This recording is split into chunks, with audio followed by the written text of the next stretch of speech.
It is my pleasure to introduce our first candidate, which is Janelle Moore.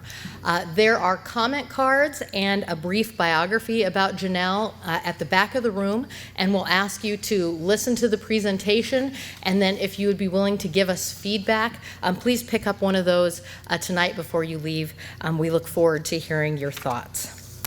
As we prepared for the program for tonight, we asked each candidate to prepare a presentation covering 4 areas. We wanted them to give a personal introduction, talk about crime prevention philosophy or effective strategies, effective efforts to address recruitment and retention of police officers, and we also asked them to comment on the current state of policing in America and how that will influence their role as the next chief of police in Lincoln. So with that, and without further ado, please welcome Janelle Moore to the podium.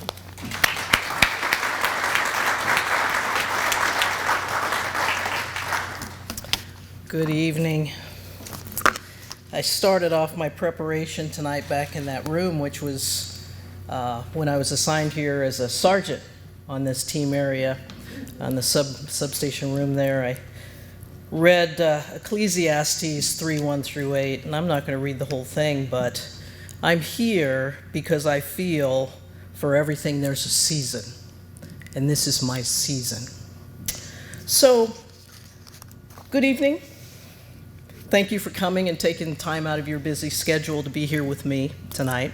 First, I'd like to thank Jennifer Brinkman and the mayor's office for helping the city go through this process. I'd also like to thank Miss Rebecca Newberger and Miss Charlotte Clansinger from the Police Executive Research Forum. They really did a nice job at shepherding me through this process and keeping me informed of what the next evolution would be. And lastly, I'd like to thank the Mayor's Search Committee for their participation. It's not easy to sit and listen and score a number of interviews. So I thank them very much for being part of the process. I came to Lincoln in 1976. Prior to that, my family landed in Bellevue in 1967. My father was in the Air Force. I grew up with Chief Master Sergeant. He worked his way through. We all know that the sergeants are the ones who run the military. So he ran our house with discipline and accountability. So I probably should have that tattooed somewhere in memory of my father. But he always told me to apply myself. And if I applied myself, success would occur. And I think that's true. My mother possessed a strong faith in God. She was Pentecostal. And I think that's the gift that she gave to my brother and I. I began my journey of cultural competency and proficiency, I think, through the years that we traveled overseas and even in the United States. I was born in Hawaii. My brother was born in Alaska. We spent time in Japan, Turkey, Texas. We lived in Texas during the Civil Rights Movement, which was a very interesting and tumultuous time. And I personally think that we're there again. And we need to pay attention and take heed, particularly with police services and justice. My history in Lincoln, Nebraska in 1976, I came here to go to the university. My first iteration of my life, I planned to be a middle school physical education teacher. Middle school. Troubled times. You know how the narrative goes. Life changed. Focus has changed. Stories changed. And I decided I wanted to be a police officer instead. Worked out at the penitentiary for a period of time. Thought I wanted to be a state patrol officer. You know, they've got those really nice outfits and those hats. But they had a requirement in 1982 that you have to be 5'7". I couldn't be 5'7" if I stood on my tippy toes. So the Lincoln Police Department in 1982 was hiring. At that point in time, affirmative action was in action, and they were looking for women, minority people, to fill the ranks at the police department. So in 1982, I applied and I was hired. That was an interesting life. I was surrounded by a lot of men, and I learned a lot of things, however, from my mentors. I wanted to become a police officer, to be a role model, to help the community see someone who looked like them. So that fulfilled my first goal. The second goal was to help vulnerable people, marginalized people, women and children, and the elderly.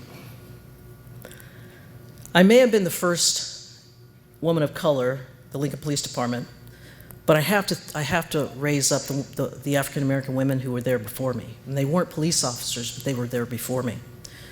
I think about PSO Donna Jones, who has passed. I think about a handful of others who were public service officers. They worked in records. They worked in the jail, caring for the prisoners. So at this time, I'd like to lift them up. Because of them, I'm here. So during my 34 years at the Lincoln Police Department, I did complete my degrees.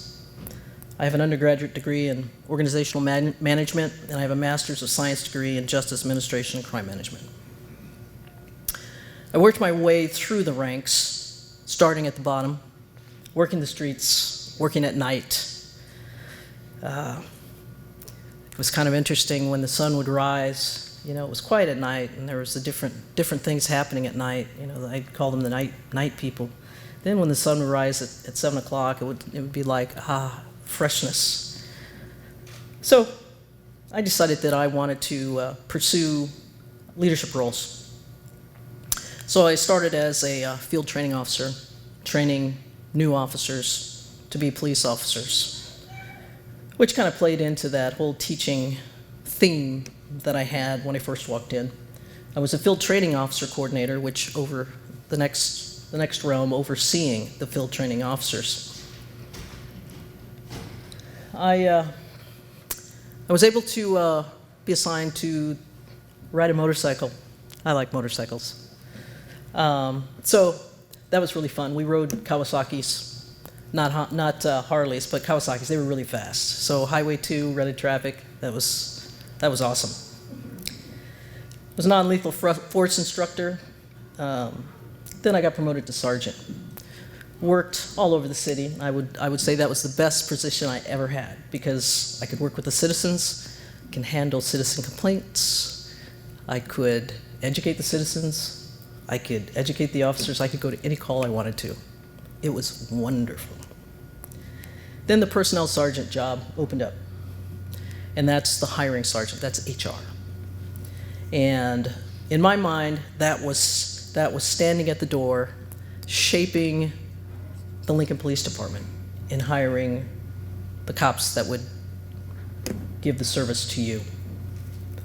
So I spent about 6 years or so there. Then a captain's position opened up, took the test, and I was promoted. I was promoted to the duty command, nights again.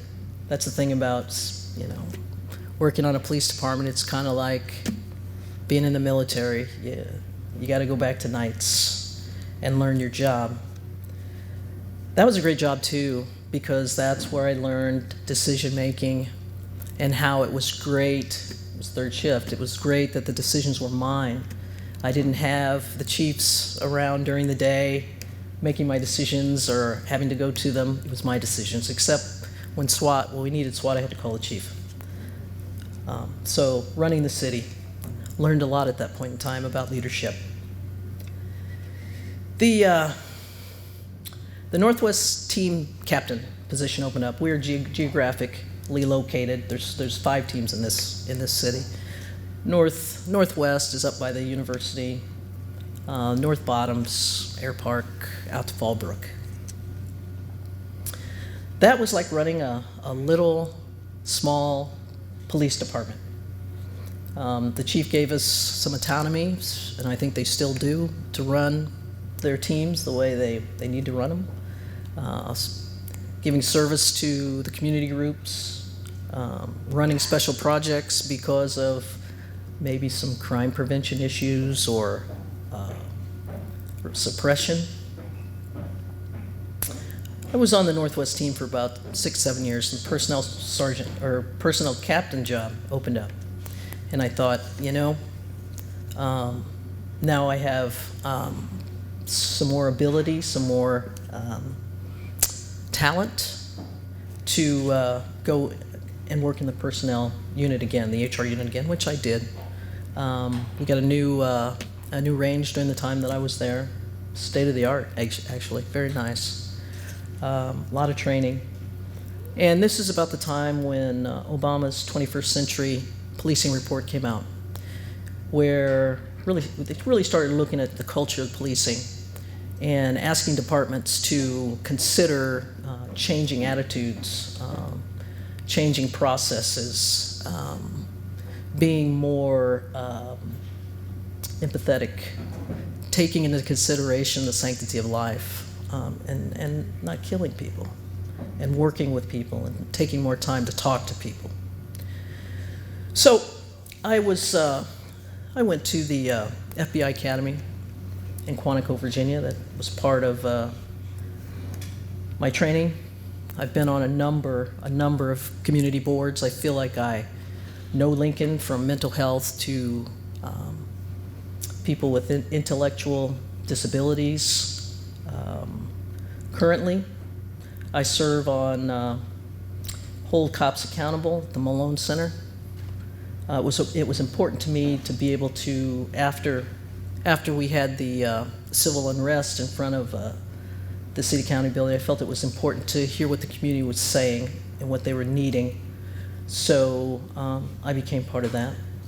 I sit on the Woods Committee. This is the Lincoln Regional Center. It's a committee that recognizes and awards good work. Technicians who deal with those who are residents at the Lincoln Regional Center. I also sit on the stakeholders board with Lincoln Fire and Rescue. I think it's important for the citizens to know what our emergency services are doing, where the money is going. So I serve on that committee also. I also serve on the ACT committee, the quarter-cent sales tax and street improvements.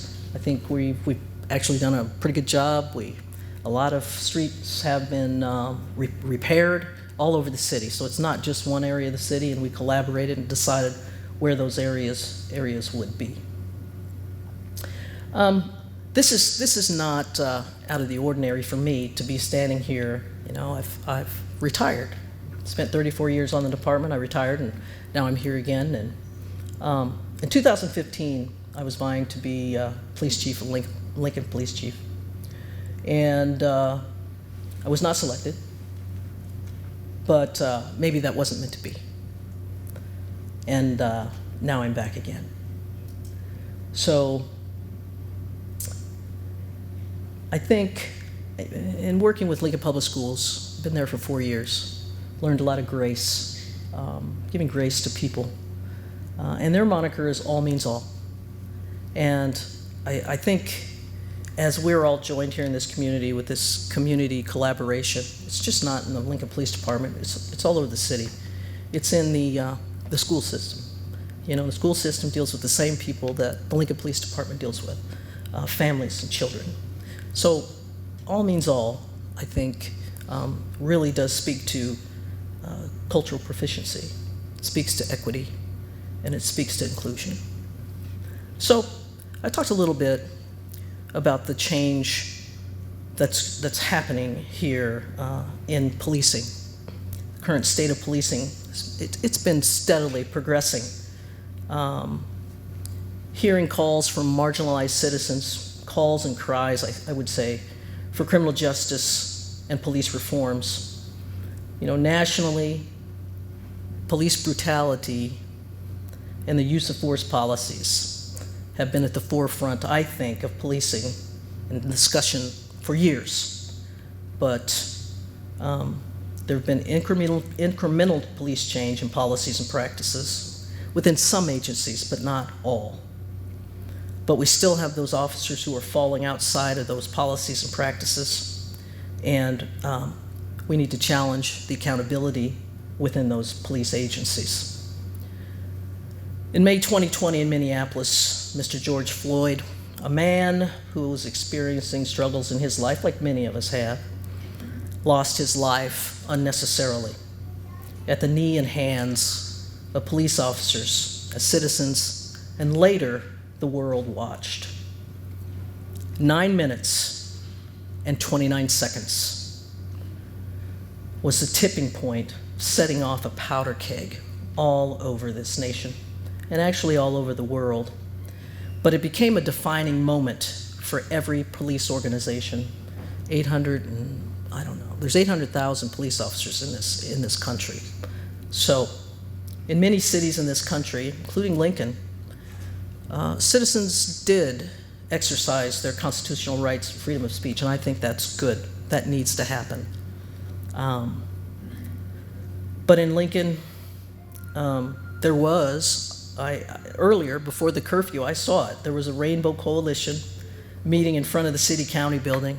I was really excited because Lincoln Public School students were letting their voices be heard, and that was impressive. That tells me that our school system is doing something right.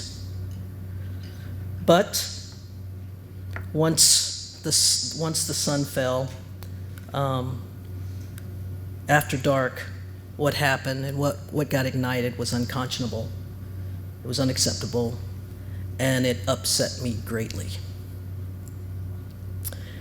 In the role as the chief of police, my guidance in staying on course would be to use the mission, values, and goals statement. And I think it is embodied in every police-citizen interaction. I really do feel that, including our non-commissioned staff. If it weren't, we wouldn't be getting the support. The police department would not be getting the support from the citizens that they do. I would follow this statement: we, the members of the Lincoln Police Department, working with all people, and all means all, are committed to providing quality services that promote a safe and secure community. I think that statement really does speak of officer accountability to the people they serve, and that's you. I'd also depend on the strategic plan. It's a living document. It was developed in partnership with community members, which is very important. That means there's a collaboration, there's a partnership, and the recommendations that are set forth are definitely taken seriously and implemented. I'd also rely on the department's community policing model of listening, of collaborating, relationship building, and adhering to best practices as it relates to procedural justice. And what procedural justice is basically treating people with dignity and respect, no matter who they are. We have quite a homeless population here, and we too are expected to serve them. Listening, I think listening with an open mind and heart, and with neutrality, allowing people to tell their side of the story and not jumping to conclusions, and being transparent in the decision-making process. The overarching goal, I would say, would be to build and maintain trust. Trust is important. Providing opportunities for community, group, dialogue, education, and department training, but not limited to unbiased policing, fair and impartial policing, de-escalation training, and welcoming the citizens into our training, whether that be the Citizen Police Advisory Board, so that they can come in and see, what type of training we do. When I was at the department and involved in training, it was important to me to invite ethnically diverse members of our community in to participate as presenters, as participants, and members of the working groups and committees that the department, ad hoc committees that the department sit side by side. This is one thing I think that helps in this current environment. Well, and last, transparency with the community. Open the doors, inviting the community into our house and continuing that dialogue, about traffic stops and why we have disparities in numbers, and searching for some answers. The mayor was so gracious to come up with money for body-worn cameras for everyone on the department, all the officers who are street officers, which is outstanding. So I think as a department, we also must look introspectively at ourselves, because we are dealing with a diverse community. We need to look introspectively to make sure that we're identifying and confronting our implicit and explicit biases and isms. We all have them.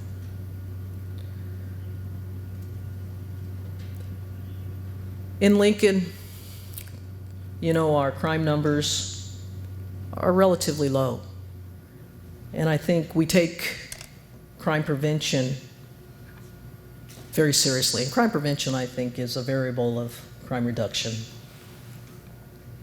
There's a lot of positive outcomes, particularly in the problem-oriented policing SARA model that's used in this city, that's been used in this city daily to address issues and problems. A SARA model means scanning, you identify the problem, analysis, gathering all the data, maybe talking to the neighbors, having meetings, responding, and then coming back and reassessing it.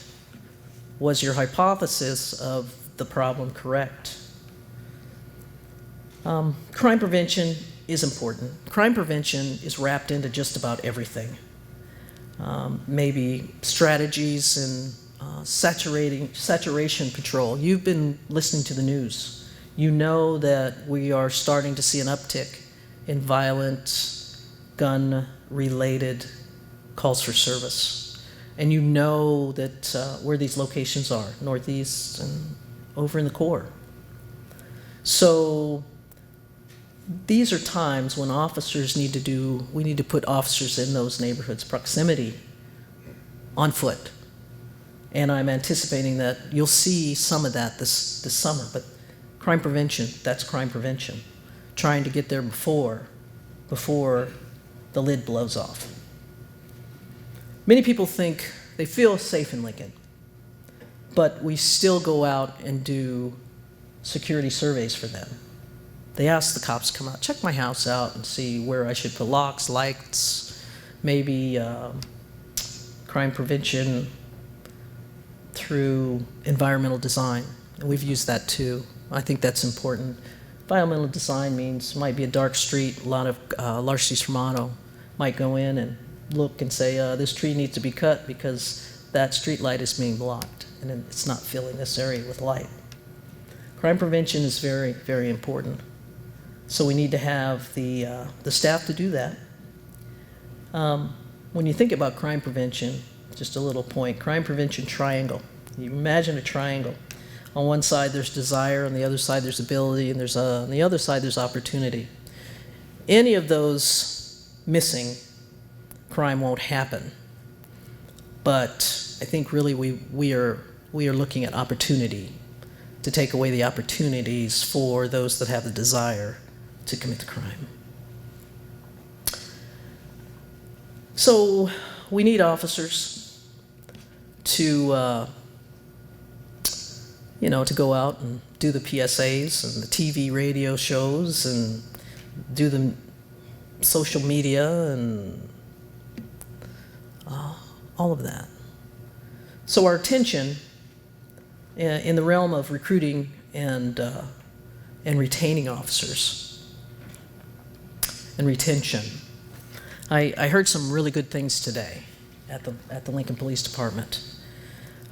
We have an arduous recruitment and hiring process, as you well know, as you expect.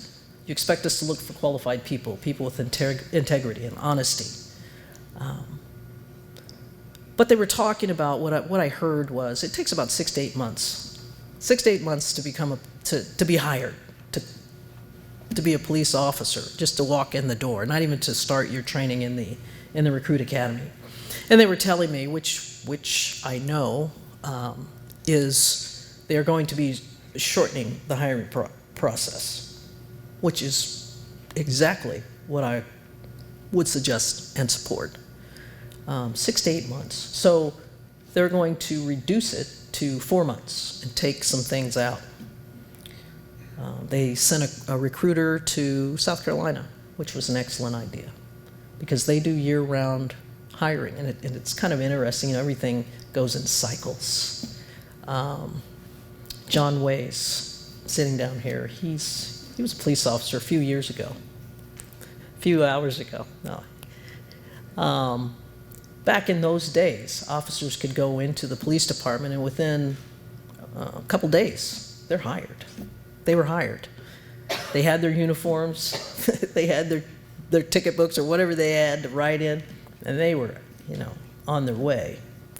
So I'm very proud that this is what they've looked at in regard to recruiting. We have a no-show rate that I could never explain. People would fill out applications and not show up. And I think some of that was because it took so long. Took too long. So that would be, in recruiting, I really think marketing. I think we need to do a better job at marketing, using social media, using Zoom, building those relationships. I think it's extremely important. Diversity, we're always looking for a diverse population because we have diversity here in this city. And I think the relationships will draw people here. If we talk to them about the community, talk to them about, particularly people who are African American, where they can get their hair done, where they can go to a barbershop, churches, we need to start getting into getting closer to people. This, just sending out an application, sending out an email, it's not going to work anymore. I think there's a higher expectation from people, from women, from men, to have the department members reach out to them and stand with them. Inclusion and equity in recruiting and hiring is important, particularly minority people and women. That's important. The retention of officers is the other side of that coin of recruitment. We're in a generationally, literature says that, generationally, jobs for the millennials are experiences. And if it's not something that is filling their desire, they may move on to something else, to experience something else. So we need to make sure that these new officers are engaged, that we are giving them opportunities to be, I think, recognized. We're asking their opinions, and they see their opinions being used, their ideas. So some of the strategies I would say, one thing that I would do is, as the chief of police, is for those folks who are leaving, the rumor mill says so-and-so is going to be leaving, and we never make contact with them. I would want to sit down with them and talk to them. talk to them and ask them, why are you leaving? Is there something that we can do to assist you? Sometimes it may be someone feels like they've been discriminated against, or somebody said something that was insensitive. We're serious about that everybody feels welcome and everybody feels part of the agency, because they're all skilled and we need them. Maybe supervisors mentoring these officers, because we have an issue where maybe some people aren't too interested in being promoted. We need people to be promoted. In succession planning, you need to have people moving up into captain and, essentially chief's position or assistant chief's position. So we need to start focusing on succession planning and mentoring people and talking to people. It's a lot of talking. Relationship building is a lot of talking and a lot of time.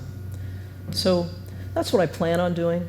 I plan on building relationships with the citizens. I plan on building close relationships with the officers. And I thank you for coming tonight.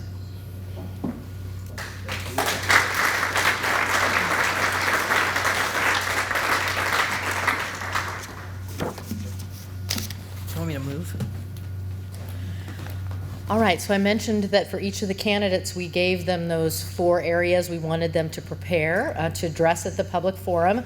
And now I have 3 questions that were not provided to candidates in advance, interacting with the media and answering questions you didn't prepare for as part of being the police chief. So we thought this would be an important part of our forum. So I'm going to go ahead and ask the first question, and then I'll have you come up, Janelle. Question number 1 is, what is your plan for adequately training school resource officers in childhood and adolescent trauma and cognitive development? Well, I know that we have a very good mental health community practitioners here. Joe Wright, who was a police captain for the Lincoln Police Department, is now working at Lincoln Public Schools, who teaches the Beta class, which is mental health on all levels, recognition. He also has people who are experiencing mental health come to this training. So I would partner with the Mental Health Association, community, and of course my leadership team, and we would discuss what appropriate training would be. I'm sure there's something out there. A lot of times you don't have to reinvent the wheel, just need to reach out to your partners, reach out to other agencies even that are doing the same thing, providing this training. This is definitely needed. I heard this today at the police department asking about brain development and those kinds of things. Back in the day, I was not a school resource officer, but it was called a youth aid officer, and it was basically a school resource officer. But my schools were Northeast Lincoln, and we went into the schools, we ate with the kids, we interacted with the kids, we did whatever with the kids, but we also had a role. Kids that got tickets, referrals we called them. They were age 7 to 15. We tried to keep them out of the system.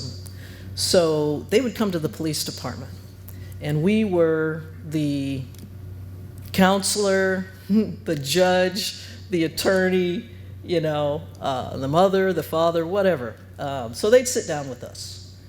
And it became clear that a lot of these little kids, they didn't know really what the whole system was about.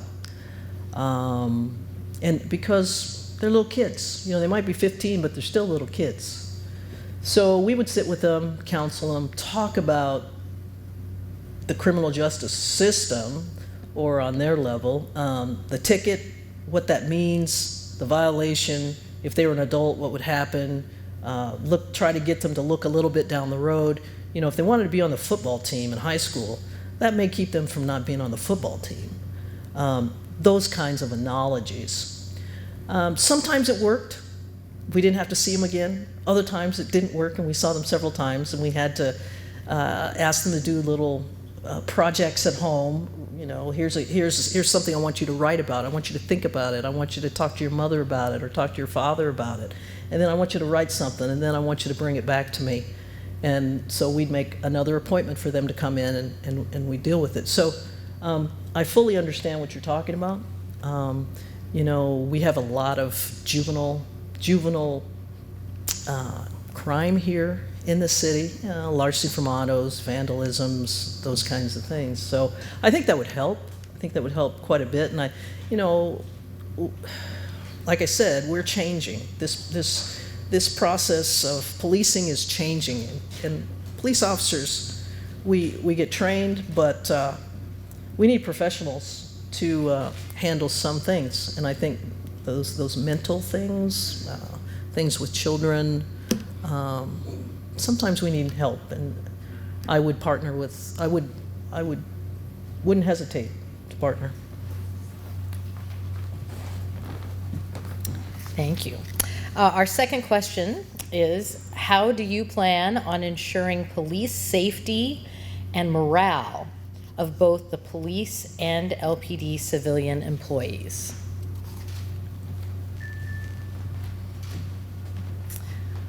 Morale is always an interesting one. It goes up and it goes down. You can please a lot of people, but sometimes you can't please all people. Right now, because of the happenings that have occurred here with the loss of the officer and the current state of affairs nationally, officers are hesitant. And I think over time, and I mentioned grace, I think over time with interfusing, and we talked about this today, I guess we call it resiliency training, to allow the officers to heal from what happened to them. Trauma does funny things to people. It makes you angry. It makes you draw in. And it makes you sometimes not want to put yourself out there because, you're afraid you're going to be the poster child who makes the wrong decision, and you're in the newspaper and you get terminated. So morale, sometimes a person needs to enter with a positive outlook, who hasn't been there for has been gone, has been out in the world, in the community, knowing full well, hearing how the community really appreciates the police department. But when morale gets low, there's a feeling that you're not appreciated, you're not valued. And that's really because you're in the forest, you can't see. So as the police chief, I think it's going to help. It's great to have people come in and bake with baked goods and all that good stuff, and that was great. But that when you go through trauma, it's the hard thing, loss and all that. It's after, when everybody leaves, and you're left to deal with it. So I think this is great. I heard about it today. There's some training, got some money. There's some training that will come in and help officers unload some of that stuff that's on their minds. Morale, value.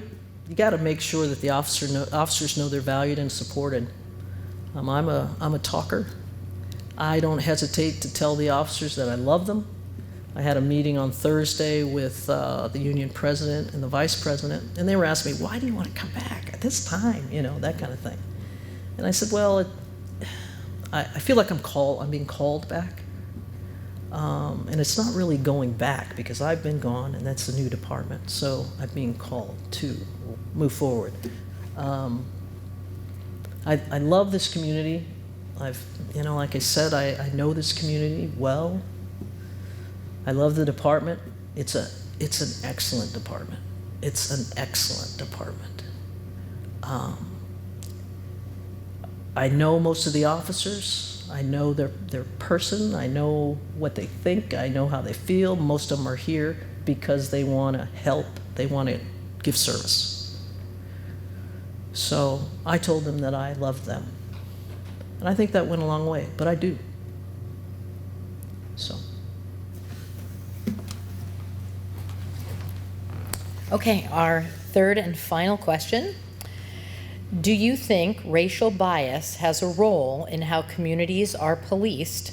And if so, what are you going to do to help eliminate that bias?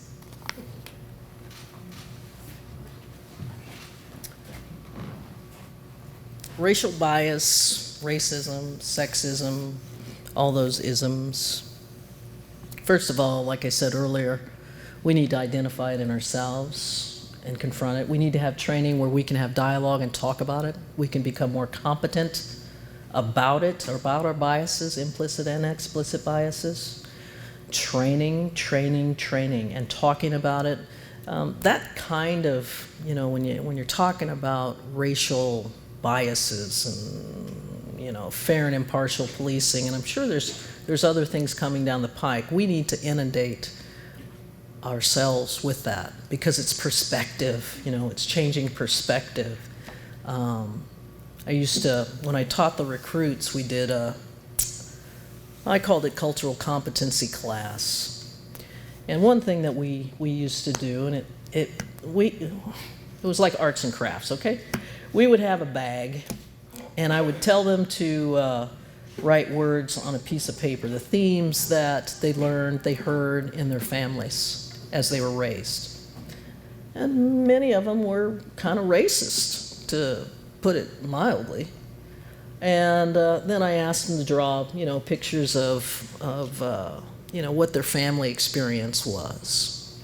And then I would have them talk about it. So they would take a little journey by pulling those things out of their bags and expressing to everyone else what they had learned as a child. And then we talk about, where are we now? Where are you now with this? How do you feel now? And, we were making some inroads. Of course, I had a few that said, why do we have to talk about this? That's, all that stuff was a long time ago. And, of course, I would have to tell them, no, it wasn't a long time ago. That's still here. And then I would have citizens come in, diverse citizens come in and talk about it, talk about their experiences with police. And they weren't very good experiences with police, and they were based in biases and racism. So we took a journey. We need to continue to take that journey. Until we get proficient. And I think it's probably a lifetime.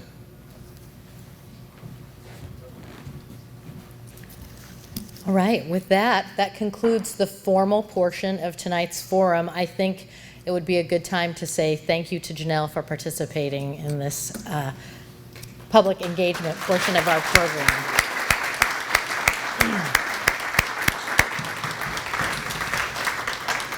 As I mentioned before, there are comment cards at the back of the room.